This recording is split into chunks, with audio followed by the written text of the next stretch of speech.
নামানোর আগে দিয়ে দেবো সামান্য একটু ঘি। নমস্কার বন্ধুরা, আজকে আমি তৈরি করব মোচা বড়ার ডালনা। তার জন্য দেখো মোচা কেটে নিয়েছি, কেটে নুন আর হলুদ দিয়ে ভিজিয়ে রেখেছি মোচার কষটা বেরিয়ে যাওয়ার জন্য। ভালো করে ধুয়ে নিয়েছি। এবার আমি মোচাটাকে সিদ্ধ করে নেব। তার জন্য কড়াইতে জল বসিয়ে দিয়েছি, দিয়ে দেবো মোচা।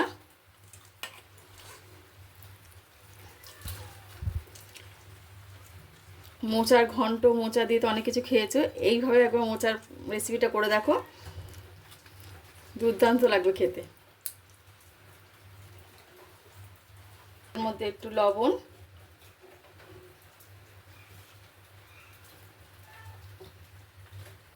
দেব হলুদ,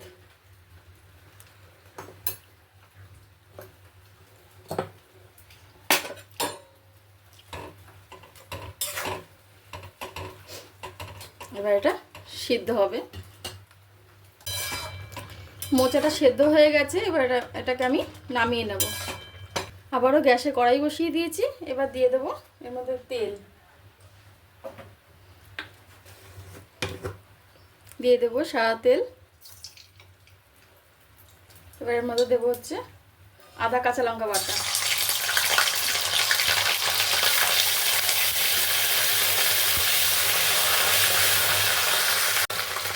এবার দেবো এর মধ্যে লবণ, দেবো হলুদ গুঁড়ো,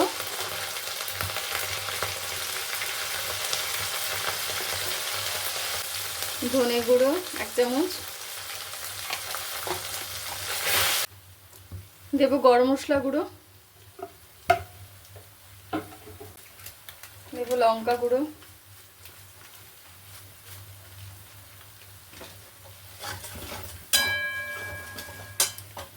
এবার দিয়ে দেবো সেদ্ধ করা মোচা।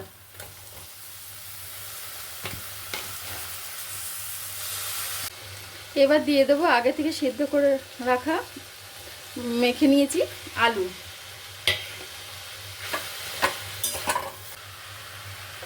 দিয়ে দেবো এর মধ্যে 1 চামচ বেসন, দেব কর্নফ্লাওয়ার বাইন্ডিংয়ের জন্য,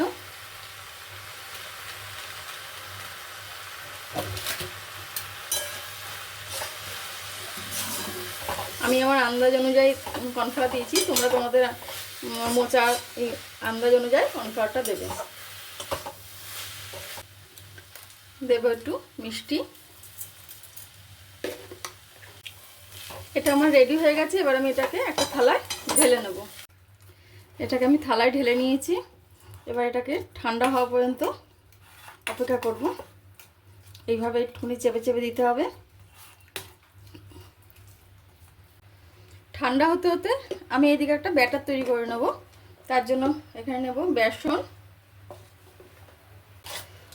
দেব একটু কর্নফ্লাওয়ার,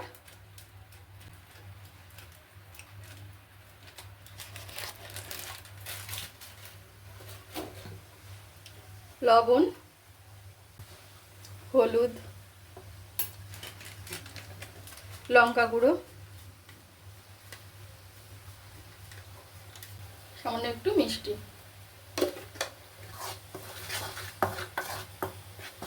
অল্প অল্প করে জল দিয়ে ব্যাটারটাকে গুলে নেব। এবার আমি এটা কেটে নেব।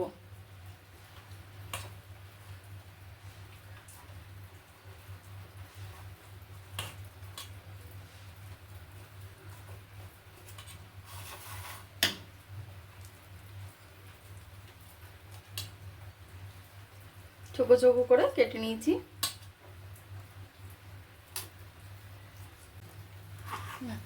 কড়াইতে তেল দিয়ে দিয়েছি। এবার ব্যাটারের মধ্যে ডুবিয়ে এগুলোকে ভেজে নেব।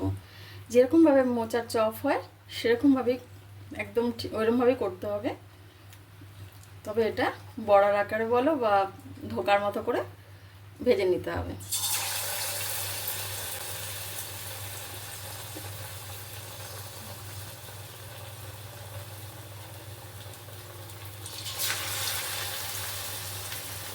এইভাবে সবকটা ভেজে নেব।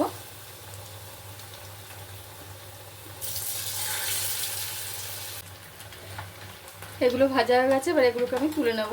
তেল দিয়ে দিয়েছি, তেলে এবার আমি আলু ভেজে নেব। এর মধ্যে আমি আলু দেবো কটা, আমি আলুগুলো ভেজে নেব।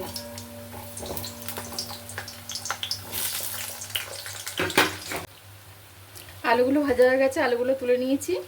এই তেলে দিয়ে দেবো তেজপাতা, গোটা গরম মশলা, আর দেবো কুচনো পেঁয়াজ।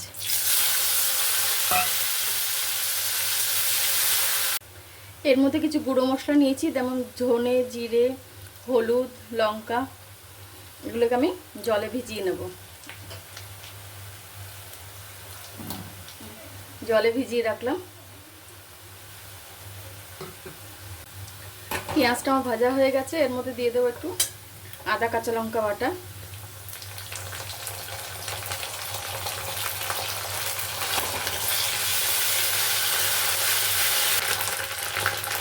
এবার দেবো পেঁয়াজ বাটা,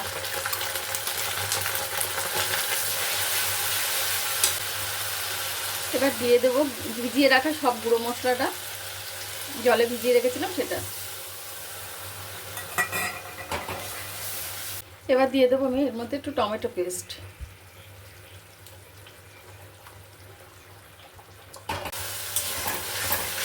মশলা থেকে তেলটা ছেড়ে এসেছে, এবার আমি দিয়ে দেবো ভেজে রাখা আলুগুলো।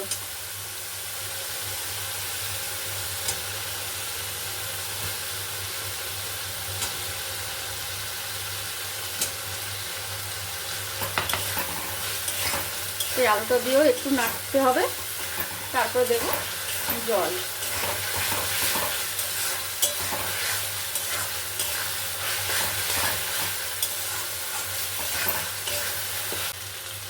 এবার দিয়ে দেবো আমি জল।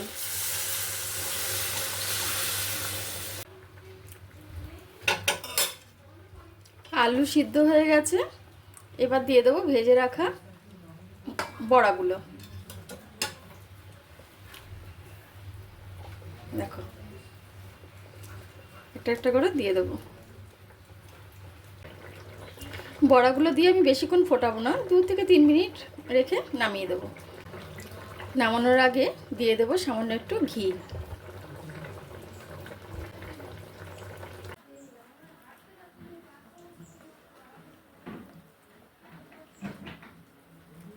রেসিপিটি যদি ভালো লেগে থাকে তাহলে লাইক, কমেন্ট আর শেয়ার করতে ভুলো না।